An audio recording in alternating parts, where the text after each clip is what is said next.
Itong replacement cost sa oil pricing, konesyon doon sa Senado at posibleng sobrang kita ng mga oil companies sa gitna ng krisis, sinisilip. May baong detalye dyan si Bombo Angelo Aganan. Sumiklab ang masusing pagbusisi sa Senado sa likod ng sunod-sunod na pagtaas ng presyo ng langis matapos na kwestiyonin ni Senator Dante Marcoleta ang paggamit ng tinatawag na replacement costing bilang batayan ng pagpipresyo kahit mula pa umano sa lumang inventaryo ng mga oil companies ang kanilang ibinibentang produktong petrolyo. Sa ilalim ng deregulated oil industry, ginagamit ng mga kumpanya ang replacement costing price kung saan ang presyo ay binabatay sa inaasahang gastos ng susunod na import at hindi sa aktwal na presyo ng kasalukuyang stocks. Ngunit iginit ni Marcoleta na nagdudulot ito ng posibleng hindi patas na sitwasyon para sa mga consumer, lalo na kung may sapat pang inventaryo na nabili sa mas mababang presyo bago ang krisis sa Middle East. Sa lumabas na datos sa pagdinig, mayroon pa umanong umaabot sa 50 hanggang 60 araw ang inventaryo ng ilang oil companies nang magsimula ang tensyon sa gitnang silangan. Dahil dito, direktang tinanong ni Marcoleta ang Department of Energy kung makatarungan bang ipasa agad sa mga consumer ang epekto ng mataas na presyo sa pandaigdigang merkado kahit hindi pa iyon ang aktwal na halaga ng kasalukuyang supply. After 2 weeks, 127% increase per liter in diesel, 67% in gasoline. After 2 weeks, pero ang ginagamit is the inventory. How do you justify that? Tapos sabi ninyo kanina, meron kayong monitoring. How did you monitor? Sabi niyo, you monitor even the abuse of market power. So you have to explain. You have to justify. How did they increase their prices? Mas naging kontrobersyal ang usapin nang ihayag ni Marcoleta ang kanyang pagtataya na maaaring umabot sa 3 bilyong piso kada araw ang gross income ng oil companies dahil sa mabilis na pagtaas ng presyo.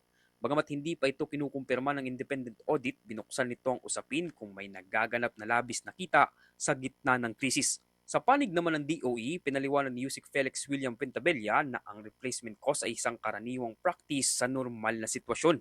Ngunit sinabi ng opisyal na sa gitna ng hindi inaasahang pangyayari tulad ng kasalukuyang oil crisis, maaari aniyang may kakulangan sa batas na kailangan tugunan ng Kongreso. Ipinunto ni Pentabella na nakapaloob sa Section 14E ng Oil Deregulation Law na huling hakbang lamang ang interbensyon ng gobyerno kung lumala pa ang sitwasyon. Gayunman, aminado mismo ang ahensya na may tinatawag na gray area sa usapin ng presyo sa ilalim ng kasalukuyang deregulasyon. It is the practice during normal circumstances. We again stated na under extraordinary circumstances, there's really that gap that we need to address. Because kung presyo ang pag-uusapan, oil deregulation law is there. So we need something in the middle precisely to protect our constituency. Even if meron tayong problem sa price na gray area, sabihin na lang natin, we all told them under the show cause order, bakit ganito kataas ang inyong siningil? Mariin namang tinutulan ng mga senador ang mga naging pahayag ni Pentabella at kwinestyon maging ang pagbabantay ng ahensya sa presyo ng langis. Ayon kay Senator Loren Legarda, hindi sapat ang simpleng monitoring kung hindi naman ito nasusuri ang presyo. Huwag aniya gawing dahilan na kailangan pa ng bagong batas bago makakilos ang gobyerno sa panahon ng krisis.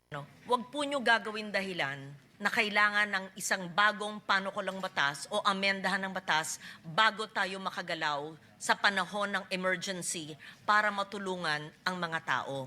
Please, favor lang, huwag po nyong gagawin dahilan yan. Ang pagtatalakay sa Senado ay hindi lamang tungkol sa presyo ng langis kundi sa mismong sistema ng pagpipresyo sa ilalim ng deregulasyon.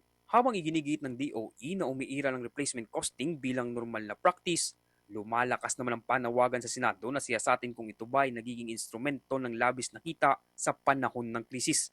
Sa gitna ng tumitinding epekto ng oil price hike sa publiko, nananatiling bukas ang tanong kung legal ang sistema, makatarungan ba ito?